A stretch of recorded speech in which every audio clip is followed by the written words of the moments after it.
Hello. What do sailing and COVID have to do with faith, work, and economics? Well, if you hang in there, I'll let you know.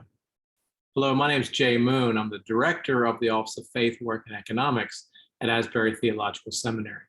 And it's my pleasure to be able to provide for you today an update of the activities that have been occurring through the Faith, Work, and Economics at Asbury Seminary. Like every other institution, people have been trying to find their way to sail true north amidst the COVID realities, and we've done the same. In order to get there, we've tried to stay true to our mission, which is to equip pastors to integrate faith, work, and economics, resulting in a missional approach to the marketplace that transforms communities, existing churches, and new expressions of the church. In short, our tagline is awakening everyday missional callings. Some of the distinctives that have helped to guide this sailing journey are that we have a global Wesleyan voice. John Wesley's own example provides a great model for us of how faith and work interact as he combined both a robust theology with his own work and economic concerns that resulted in social holiness at the grassroots level through his own entrepreneurial endeavors.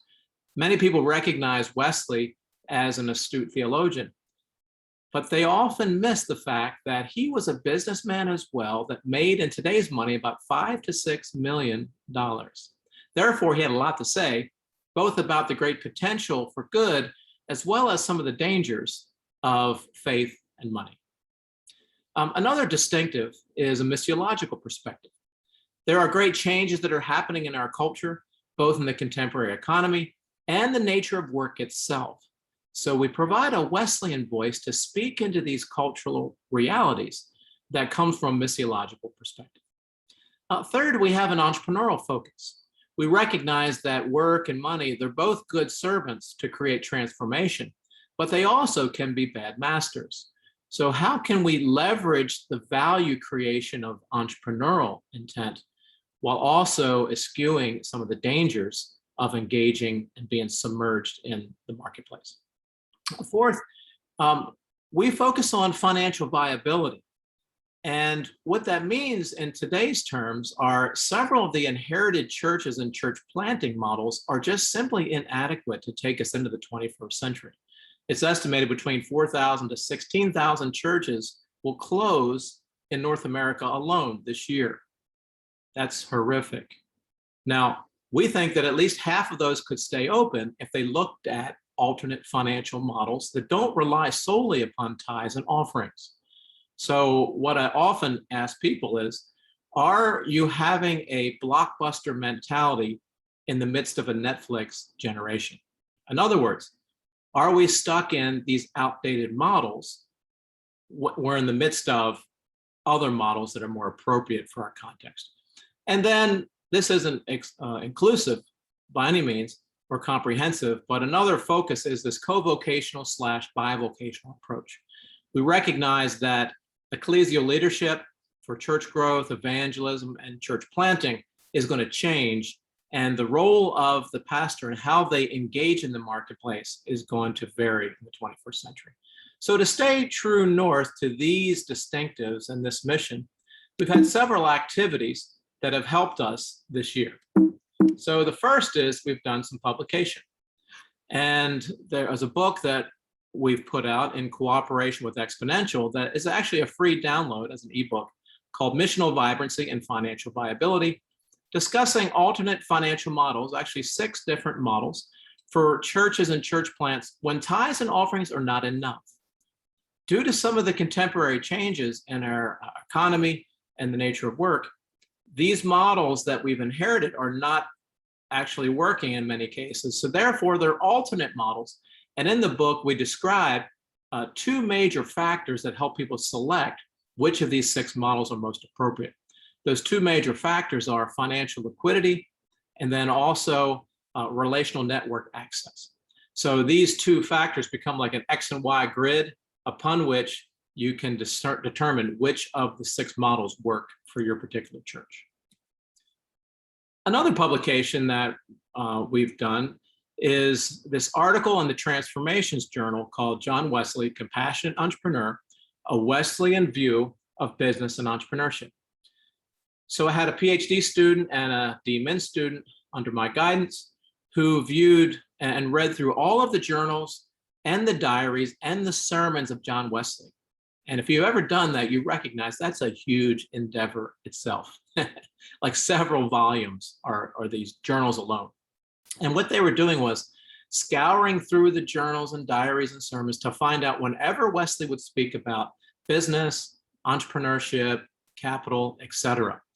And we condensed his thoughts about entrepreneurship and how that plays into social transformation in this article that you can get from the Transformations Journal.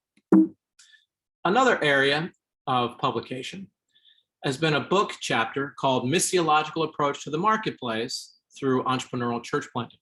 This is in a forthcoming book called Theology and Mission in the World Christianity series to be published by Brill. Now, lest we be accused of being simply ivory tower academics, Asbury also has a community garden to teach some of the basics and to apply the basics of faith and work.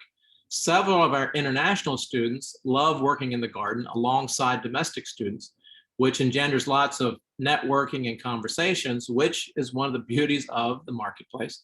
Some students have taken the extra step to create a business through eggs that they sell from some of the chickens that they grow. But everybody has enjoyed co-laboring and co-creating with God in order to enjoy the fruit of the garden. This year, we also finished up our Doctor of Ministry cohort that had a focus on faith, work, and economics, and several graduated, not all, but several. And these dissertations, I think, were very much appreciated and well received and make a great contribution to the faith and work movement. Here you see when the Doctor of Ministry students visited Michael Moyna, a missiologist in Oxford, and they discussed his writing as well as the future of the church amidst the marketplace. Another area that we have leaned into is called the 210 Leaders, and this can be viewed at 210leaders.com. It's largely a group of about 160 people or so in the greater Lexington area that meet in smaller groups of 10 to 12. And really, it's all about faith and work discussions with real business leaders. So they've asked Asbury to help in the creation of some of the lesson materials, which are now available free online. And I've been meeting with this group for the last year or so. And then this fall, for the first time, we're starting our own group that will be in this county around the seminary, Jessamine County. It'll include students, but it also includes business leaders, both men and women. And I have found in the last year, this has been very encouraging because these business folks bring to the table the real concrete issues they're struggling with, and they have no one to really talk about these issues in their church or with their pastor, et cetera. So we're inviting students to interact with these business folks in order to get some guidance on nitty-gritty type of faith and work discussion areas. Another area that Asbury's participated in actually recently is what's called the Exponential Ventures Future Church Initiative. There's one that's just occurred in Nashville, another occurring in Chicago. Asbury is one of the venture partners with this endeavor. And in a nutshell, there are 14 different church planters that are proposing what the church will look like in the future. And there's $25,000 cash prize that will be distributed to the winners of this. And they're talking about how the church leans into and moves forward through the COVID event. How do you gain access to like digital space, or what some call phygital, which is the intersection of physical and digital space? Some of the church planters were addressing the online gaming community. Lots of discussions about the micro church, and many of these micro churches are situated inside of the marketplace and different existing businesses or creating their own business. And lots of discussion about the co-vocational / bivocational role. So Asbury has been a venture partner in this endeavor, which means we participate, interview, and then help to judge and vote on the best presentations. We've also continued to have a presence in the seminary chapel. So recently, a sermon about unmasking illusions in the marketplace, subquote, your work, your mission, in order to have a broad reach for all the seminary students and professors at the seminary. But we're not limited to simply that broad brush stroke. We've also developed course videos for various courses that we teach. And here's one example of a video about co-vocational ministry that all of the students are required to have a mentor ministry practicum, and therefore they get exposed to what co-vocational ministry is about, how it differs from bivocational, and how it recognizes the great potential of the marketplace and how pastors can integrate their faith in the marketplace. So as you see, we've been trying to sail true north, guided by our mission and our distinctives. Asbury has stayed connected to the things that drive us forward. We have a Wesleyan voice in the faith and work discussion with a missiological perspective, which is guiding both our writing, our academic writing, but also our practice. And as a result, we feel like even though these are challenging headwinds that we're facing, Asbury's continue to move forward in our faith and work mission, even though at times it's slowed down in different areas. So I hope you've enjoyed this presentation, and I'd love to hear more from you in the future. Thank you.